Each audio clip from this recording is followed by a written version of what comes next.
புகழும் இறைவனுக்கே. நம்ம இப்போ வந்து இப்ராஹிம் இப்னு அதுகம் அவர்களை பற்றி பார்க்க போகிறோம்.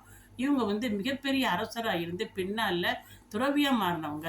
இவங்கள பார்க்கறதுக்கு முன்னாடி இவங்க தாய் தகப்பனை பற்றி பார்ப்போம். அதுகம் இப்னு மன்சூர் தகப்பன் பேர்.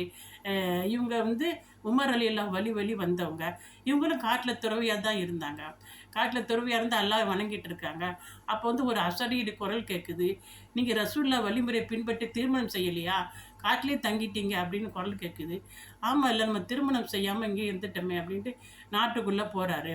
போகும்போது ஒரு அரண்மனையிலேருந்து ஒரு பல்லக்கில் இளவரசியை தூக்கிட்டு போகிறாங்க. தேரில் தூக்கிட்டு போகிறாங்க. அப்போ வந்து அந்த திரை கொஞ்சம் லேசாக விலகுனோன்னே இவர் அந்த இளவரசியை பார்க்குறாரு. மிக பேரழகியாக இருக்காங்க. திருமணம் செஞ்சால் அந்த பெண்ணை தான் திருமணம் செய்யணும் அப்படின்னு நினைக்கிறாங்க. தேர் போகிற இடத்துக்கு போகிறாரு. அரண்மனைக்குள்ளே நுழையுது. பின்னாலேயே போய் ராஜாட்ட போய் பெண் கேட்கிறாரு. ராஜா நல்லா அடித்து துரத்தி விட்டு அனுப்பிடுறாரு.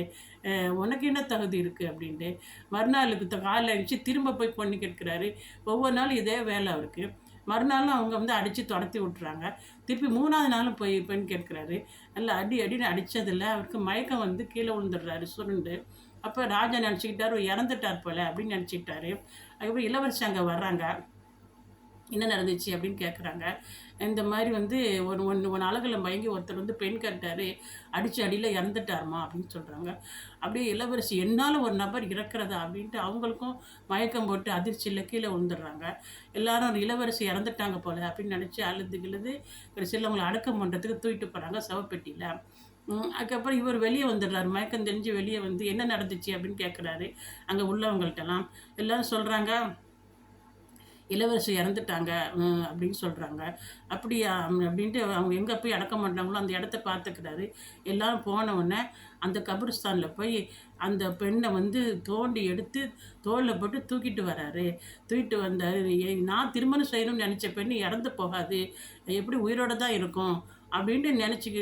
அல்லாஹ் வந்து உயிரை போக்க மாட்டான், எனக்காக வச்சுருப்பான் அப்படின்னு நினச்சி தோளில் போட்டு தூக்கிட்டு வரார். தூக்கிட்டு வந்து காட்டில் கொண்டு வந்து, அவர் வீடே காட்டில் தானே இருக்குது, காட்டில் கொண்டு வந்து செவுத்தில் சாய்ச்சி உட்கார வைக்கிறார் அந்த பெண்ணை. உட்கார வச்சுட்டு இருக்கும்போது 2 பயணிகள் வந்து தண்ணி தாகமாக இருக்குது, எங்கே போய் தண்ணி குடிக்கிறதுன்னு தெரியல. இங்கே ஒரு குடிசையை பார்க்குறாங்க, லைட் எரியுது.